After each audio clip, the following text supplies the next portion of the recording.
If you ever get a craving for sausage gravy, this amazing plant-based alternative should do the trick. Okay then, let's get started. This recipe will feed 1 to 2, so multiply it to fit the number of people you're serving. For this example, we start with 2 Morningstar veggie patties, but you can substitute it with your favorite plant-based sausage. Each of these patties are about 1 1/3 ounces. Begin by breaking up the patties with a wooden spoon and browning them thoroughly in a skillet. You can start off on high heat, but quickly cut it back to medium so you can slowly cook out all the moisture and give it a crispy consistency.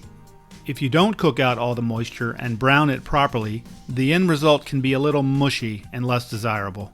Once everything is evenly cooked and browned, add a 1/4 cup of flour and stir it around until it's evenly coated throughout the sausage. Keep stirring and scraping the contents in the pan for about a minute before adding the unsweetened non-dairy milk, or your gravy may end up slightly lumpy. Measure out 1 1/2 cups of the milk and add about half of that to the skillet. Add a 1/2 teaspoon of sage and a 1/4 teaspoon of pepper.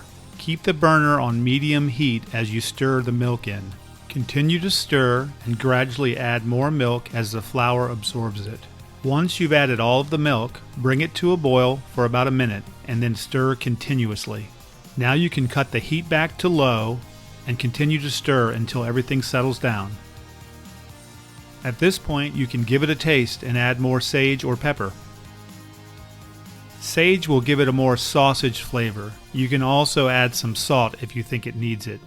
It really depends on the brand of substitute sausage you started with.